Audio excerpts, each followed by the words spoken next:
எல்லோருக்கும் வணக்கம்.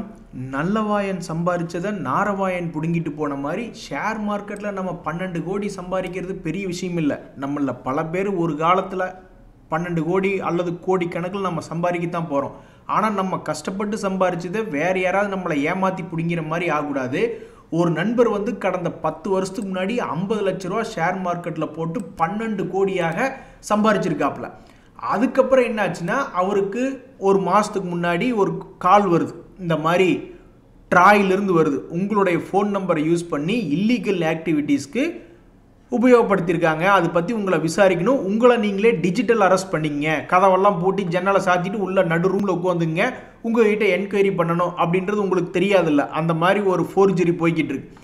அந்த மாதிரி 12 கோடி ஷேர் மார்க்கெட்டில் சம்பாதிச்ச மனுஷனுக்கு இவனுக்கு ஒரு ஃபேக்கான ஆளுக, கஸ்டம்ஸ் அமலாக்கத்துறைன்னு சொல்கிறானுங்க, ஆனால் இவனுங்கெல்லாம் ஃபேக்கான ஆளுகன்னு கண்டுபிடிக்க முடியாமல் பல்வேறு டிரான்சாக்ஷன்களாக இந்த 12 கோடியை டிரான்ஸ்ஃபர் பண்ணியிருக்காங்க. எப்படியோ ஆளை பிடிச்சிட்டாங்கன்னு வைங்க. இருந்தாலும் அந்த பணமெல்லாம் என்ன ஆகுது ஏதாகுது அப்படின்றது இனிமேல் தான் தெரிய வரும். ஸோ இது விழிப்புணர்வு செய்தி. இதில் 2 விஷயம் இருக்குது. ஒன்று, ஒரு காலத்தில் நம்மளும் கோடிக்கணக்கில் சம்பாதிக்கத்தான் போகிறோம், அப்போ உஷாராக இருக்கணும். இன்னொரு விஷயம், கிட்டத்தட்ட 50 லட்ச ரூபாயிலிருந்து 12 கோடியை சம்பாதிக்கிற கிட்டத்தட்ட 10 வருஷம் ஆயிருக்கு அப்படின்றது 2 விஷயங்கள்.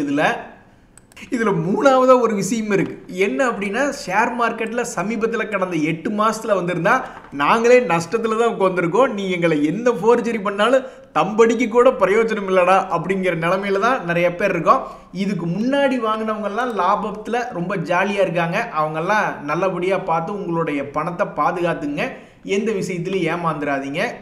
நண்பர்களே, நம்மளுடைய ஷேர் மார்க்கெட்டில் பட்ஜெட் மேலே எதிர்பார்ப்பே இல்லாத ஒரு குரூப் இருக்குன்னா அது இந்த ஃபாரினர்ஸ் குரூப் தான். அவங்க பாட்டுக்கு விற்று தள்ளிகிட்டே இருக்காங்க. கடந்த 22 நாட்கள்லேயே 69 கோடிக்கு பக்கமாக விற்றுட்டாங்க. இந்த சமயத்தில் இவங்க பட்ஜெட்லேருந்து எதிர்பார்ப்பு ஏதாவது வச்சுருக்காங்களா இல்லையா அப்படின்றது நம்மளுக்கு தெரில.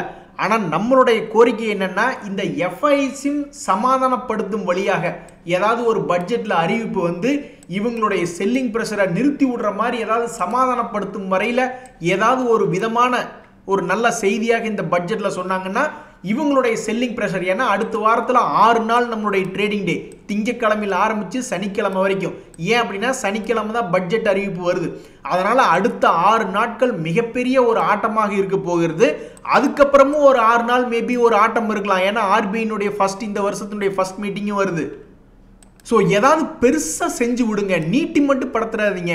கடந்த 4-5 மாதமாக நீட்டி படுத்திருக்கீங்க, அந்த மாதிரி மட்டும் எங்களுக்கு வேண்டாம்.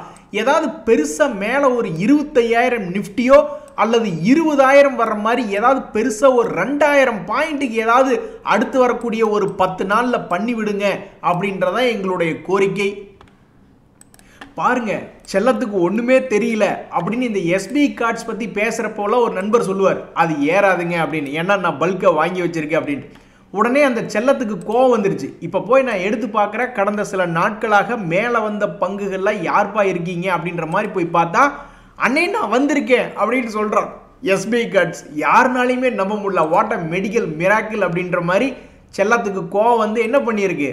சமீபத்தில் கூட இது இங்கிருந்து மேலே சைடு போகுமா அல்லது கீழே சைடு போகுமா 2 மாதம் கழித்து பார்ப்போம் எந்த சைடு போயிருக்கோம் அப்படின்ற மாதிரி கிட்டத்தட்ட 1 மாதம் கழித்து நம்ம பார்க்குறோம்.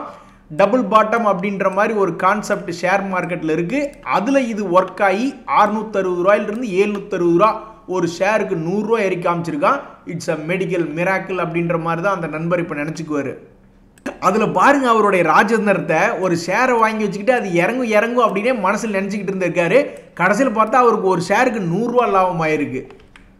நண்பர்களே, இப்போ ஷேர் மார்க்கெட்டில் இருக்கக்கூடிய கேட்டகரி, முதலீட்டாளர்களின் இன்வெஸ்டர்ஸ் கேட்டகரின்னு பார்த்தீங்கன்னா, உச்சத்தில் வாங்கினவங்க, மேலே வாங்கினவங்க அப்படின்றவங்க இருக்காங்க, கீழே பாட்டமில் வாங்கினவங்க இருக்காங்க. அதே மாதிரி இது லம்சமாக வாங்குறவங்கள தவிர்த்துட்டு சிஸ்டமேட்டிக்காக அது மேலே இருந்தால் என்ன கீழே இருந்தால் என்ன அப்படின்ற மாதிரி தொடர்ந்து இன்வெஸ்ட்மெண்ட் பண்ணுறவங்களும் இருக்காங்க. இப்போ இவங்க எல்லாருமே நிறையா பேர் பல்காக கொண்டு போயிட்டாங்க. ஒரு 50,000 1 லட்சம் அப்படின்றத போய் இப்போ 50 லட்சம் 1 கோடி அப்படின்ற மாதிரி ஹெவியாக இன்வெஸ்ட்மெண்ட் பண்ண கேட்டகரியாக நிறைய பேர் இப்போ மாறிட்டாங்க. அவங்க எல்லாத்துக்குமே இப்போ என்ன தோணுது அப்படின்னா, ஷேர் மார்க்கெட் எப்படி இருக்கும் எதிர்காலத்தில், அல்லது இங்கிருந்து மேல் நோக்கி ஏறுவானா அல்லது இங்கிருந்து ஹெவியாக கீழே இறங்குவானா, அதாவது ஷேர் மார்க்கெட்லேயும் சரி, உலக பொருளாதாரத்துலையும் சரி, இப்போ ஒரு அமெரிக்காவுடைய பொருளாதாரமே எடுத்துக்கணும்னு வச்சிங்களேன், அதைத்தான் நம்ம எல்லாருமே பெரும்பாலும் ஃபாலோ பண்ணுவோம். அவனுடைய எக்கனாமிக் சைக்கிள் அப்படின்றது எப்படி நம்ம படிக்கிறோம்னா, ஒரு 5 அல்லது ஒரு 6 வருஷத்துக்கு ஒருக்கா ஏற்றமும் வீழ்ச்சியுமாக நிறைந்துள்ளது அப்படின்ற மாதிரி. அப்போ இப்போ நம்ம நிஃப்டி அல்லது நம்மளுடைய பொருளாதாரம் எதை வேணாலும் எடுத்துக்கலாம் கோவிடுக்கு அப்புறம். அந்த வகையில் பார்க்கும்போது 2020 கணக்குப்படி பார்த்தோம்னா இப்போ ஒரு 5 வருஷமாக நம்மளோட ஷேர் மார்க்கெட்டும் சரி, நம்மளுடைய பொருளாதாரம், இந்திய பொருளாதாரம் சரி, நல்லா மேல் நோக்கி வளர்ந்து வந்துருச்சு. ஸோ மேனேஜ்மெண்ட்டில் நம்ம இது எல்லாமே படிக்கிறோம், எக்கனாமிக்ஸில் இது எல்லாமே படிக்கிறோம். 5 வருஷம் அல்லது 5.5 வருஷத்துக்கு ஒருக்கா இந்த மாதிரி எக்கனாமிக் சைக்கிள் ஒரு பீக்குக்கு போயிட்டு அங்கிருந்து கீழே இறங்கும், மறுபடியும் அடுத்த ஒரு 5 வருஷத்துக்குள்ள மறுபடியும் ஹை வரும் அப்படின்ற மாதிரி தான் இருக்குது. ஆனால் அந்த காலத்துலலாம் பணப்புழக்கம் பெருசாக இல்லை, கரெக்டாக நோட்டுகளின் அச்சடிப்பு அதெல்லாம் கோல்டு ஸ்டாண்டர்ட் இருந்தது, அந்த மாதிரி நிறைய ரெஸ்ட்ரிக்ஷன்ஸ் இருந்தது. பட் இப்போ எல்லாத்து கையிலையுமே பணப்புழக்கம், முதல்ல வேலைக்கு இப்போவுமே பொருளாதார டல்லுங்கிறாங்க. திருப்பூர்லேயே கூட ஒன்றும் வேலையே இல்லைங்க அப்படின்றாங்க. ஆனால் சில குரூப் என்ன சொல்கிறாங்கன்னா, வேலை இருக்குது, ஆளுகளே கிடைக்கல அப்படின்றாங்க. ஸோ இப்போ ஒரு இக்கட்டான நிலைமை என்னென்னா, நம்மளுக்கு அடுத்து வரக்கூடிய ஃபியூச்சர் 1 or 2 இயர்ஸ் டவுன் ட்ரெண்டில் இருக்குமா, அல்லது பணப்புழக்கம் அதிகமாக இருக்கிறதுனால அப்படி டவுன் ட்ரெண்ட் வராமல் எக்கனாமிக் சைக்கிள்லேயே பெருசாக மாற்றம் வருமா அப்படின்றத இப்போ ஒரு மிகப்பெரிய கேள்வியாக இருக்குது. ஸோ என்னை பொறுத்த வரைக்கும் எனக்கு பயமாக இருக்குது ஷேர் மார்க்கெட் கீழே இறங்கிட்டுமோன். ஆனால் அடுத்த 5 வருஷத்தில் மறுபடியும் பார்க்கும்பொழுது மறுபடியும் எப்படி உச்சத்துக்கு வந்துடும் அப்படின்ற மாதிரி தான் நான் யோசிச்சுட்டு இருக்கேன். ஸோ என்னோட இன்வெஸ்ட்மெண்ட்ஸ் லாங் டேர்மில் இருக்கிறதுனால தற்போதைய வீழ்ச்சி வந்து என்னை பெருசாக பயமுறுத்தல. ஷார்ட் டேர்மில் பண்ணுறவங்க என்னை பொறுத்த வரைக்கும் ஹெட்ஜிங் பண்ணிக்கிறது ரொம்ப நல்லது. ஸோ ஒவ்வொருத்தருக்கும் ஒவ்வொரு கருத்து இருக்கும். உங்களுடைய மனசு என்ன சொல்லுது, உங்களுடைய இன்வெஸ்ட்மெண்ட் அட்வைசர்ஸ் எல்லாம் என்ன சொல்கிறாங்க அப்படின்ற மாதிரி பாருங்கள். என்னை பொறுத்த வரைக்கும் நான்லாம் வந்து 2 days மூவிங் ஆவரேஜ் கீழே போகுது, என்னுடைய ஷார்ட் பொசிஷன்ஸ் ஏதாவது இருக்குது, ஷார்ட் டேர்மில் ஒரு 3 months 1 year அப்படின்ற மாதிரி நான் ஏதாவது எடுத்து வச்சிருக்கேன் அப்படின்னா, இந்த மார்க்கெட் மேல் நோக்கி வராத வரைக்கும் ஹெட்ஜிங் பண்ணிக்கிறது நல்லதோ அப்படின்ற மாதிரி தான் நான் நினைப்பேன். பட் லாங் டேர்ம் இன்வெஸ்ட்மெண்ட்டு எனக்கு இந்த பொருளாதாரம் பற்றி தெரியறதுனால இந்த எக்கனாமிக் சைக்கிள் இப்படித்தான் இருக்கும். சைக்கிளிக்கல் செக்டர்ஸ்னே இருக்குது, மார்க்கெட் சைக்கிள்னு இருக்குது, செக்டர் சைக்கிள்ஸ்னு இருக்குது. அந்த மாதிரிலாம் இருக்கிறதுனால சப்போஸ் கீழே விழுந்தாலும் லாங் டேர்மில் என் பணம் மறுபடியும் ஓஹோன்னு வந்துடும் அப்படின்ற ஒரு நம்பிக்கையில் தான் நான் இருக்கேன். நண்பர்களே, அடுத்த வாரத்தில் நம்மளுடைய பட்ஜெட்டுக்கு ஈக்குவலாக 2 செய்திகள் இருக்குது. அமெரிக்காவிலிருந்து வருது. அவங்களுடைய ஃபெட் இன்ட்ரெஸ்ட் ரேட் டெசிஷன் இந்த 2025 ஃபர்ஸ்ட் டைம் பண்ண போகிறாங்க. அது குறைக்க போகிறாங்களா, ஏற்ற போகிறாங்களா, இல்லை ஃப்ளாட்டா? ஏன்னா ட்ரம்ப் அவர்கள் வந்து க்ரோத்துன்னு திங்க் பண்ணக்கூடியவர், ஆனால் ஃபெட் சேர்மேன் வந்து இன்ஃப்ளேஷனை ஸ்டேபிளாக வைக்கணும். 2 பேரும் ஆப்போசிட் கருத்து கொண்ட ஆட்கள். அதனால் ஃப்ளாட்டாக வச்சு அவருடைய கெத்தை காட்ட போகிறாரா என்ன அப்படின்றது அடுத்த வாரத்தில் மிகப்பெரிய விஷயமாக பட்ஜெட்டுக்கு முன்னாடியே இது வருது. பட்ஜெட்டுக்கு ஈக்குவலான ஒரு ஸ்ட்ராங் நியூஸ். அது மட்டும் இல்லை, அவங்க அமெரிக்காவினுடைய ஜிடிபி க்ரோத் அப்படின்ற டேட்டா வந்து நம்ம இந்திய நாட்டுக்கு இல்லை, அமெரிக்க நாட்டுக்கு இல்லை, குளோபலாகவே ஃபாலோ பண்ணக்கூடிய டேட்டா. ஜிடிபி க்ரோத் அமெரிக்காக்காரன் நல்லா இருந்தால் தான் நம்மளும் நல்லா இருக்க முடியும். இல்லைன்னா ரெசஷன் வருதுன்னு எந்தையாவது உன்னை பயமுறுத்தி எந்தையாவது விளையாட்டு பண்ணிட்டு இருப்பாங்க. ஸோ 2 முக்கியமான தகவல் பட்ஜெட்டுக்கு முன்னாடியே வருது. பட்ஜெட்டுக்கு அடுத்த வாரம் பிறந்த உடனே பிப்ரவரியில் நம்ம ஆர்பிஐனுடைய மீட்டிங் வருது. ஸோ 10 நாள் இருக்கு. இந்த 10 நாளும் பொன்னான நாட்கள். இந்த 10 நாளில் மார்க்கெட் தயவு செய்து நீட்டி படுக்காம அடுத்து வரக்கூடிய 15 நாள் நம்ம பிப்ரவரி 20ஆம் தேதி நம்ம எடுத்து பார்க்கும் பொழுது ஒன்னா 25,000 நிஃப்டி இருக்கணும், இல்லைன்னா 21,700 அப்படின்ற இடத்துக்கு வந்து நிற்கணும். இந்த 2ல் ஏதாவது ஒரு இடத்துக்கு வந்துச்சுன்னா தான் நம்மளுக்கு சந்தோஷம் என்பது வரும். இல்லைன்னா ஏன்டா இப்படி 5 மாசமா எங்களை ஒரே இடத்துல நின்று உசுர வாங்குறீங்க அப்படின்ற ஒரு மென்டாலிட்டிக்கு தான் நம்ம வருவோம். சந்தோஷம் வரக்கூடிய இடங்கள் இப்போதைக்கு ஐபிஓ தான். அந்த வகையில் ஐபிஓவில் டெல்டா வாட்டர் அடுத்த வாரத்தில் வந்து லிஸ்ட் ஆகிறது. ஏதாவது ஒரு ப்ராஃபிட்டுக்கு லிஸ்ட் ஆகி முதலீட்டாளர்களை குஷிப்படுத்துமா அப்படின்றத பொறுத்திருந்து பார்க்கணும். அதே மாதிரி அடுத்த வாரத்தில் டாக்டர் அகர்வால்ஸ் ஹெல்த் கேர் அப்படின்றது 29th Jan ஓப்பன் ஆகுது. அந்த சமயத்தில் நம்ம போய் கிரே மார்க்கெட் ப்ரீமியம் பார்த்தா தான் கரெக்டாக இருக்கும். அதனால் நான் அந்த நியூஸை வந்து 29 January வாசிக்கிறேன். நம்ம நண்பர் சொல்கிறாரு, 25,000 பாயிண்ட்டை மனசில் வச்சு இளவு காத்த கிளியாக இருக்காதே, 20,000 பாயிண்ட் வரும், அங்கே போய் நம்ம இன்வெஸ்ட்மெண்ட் பண்ண பார்க்கலாம், அங்கிருந்து மறுபடி வசந்த காலம் வரும் அப்படின்ற மாதிரி சொல்கிறாப்புல. இப்போதைக்கு டிஐஸ் வந்து முரட்டுத்தனமாக பாறை மேலே முட்டை எடுத்து வீசி ஒரு மாதிரி பாறை உருண்டு வர்றதை தடுத்து நிறுத்திக்கிட்டே இருக்காங்க. அந்த வகையில் அவங்க எப்போ 20,000 கீழே விடுவாங்கன்னு தெரியாமல் இருக்கு. எஃப்ஐஎஸ் இன்னொரு 4-5 லட்சம் கோடிக்கு விற்கிறதையும் அப்சர்வ் பண்ணிட்டு தான் 20,000 கொண்டு வந்து விடுவாங்களா என்னன்றது தெரியல. ஏன்னா சமீபத்தில் வெறும் 1000 பாயிண்ட் இறங்குறதுக்கே நம்ம ஆளுங்க 2 லட்சம் கோடிக்கு பக்கத்தில் பணம் போடுற மாதிரி ஆகிப்போச்சு. அப்போ இங்கிருந்து ஒரு 2000-3000 பாயிண்ட் இறக்கணும்னாக்க கிட்டத்தட்ட எத்தனை லட்சம் கோடி நம்ம டிஐஸ் போட்டு கொஞ்சம் கொஞ்சமாக இறக்கி விட போகிறாங்கன்னு தெரியல. அது ஒரு கவலையாக இருக்குது.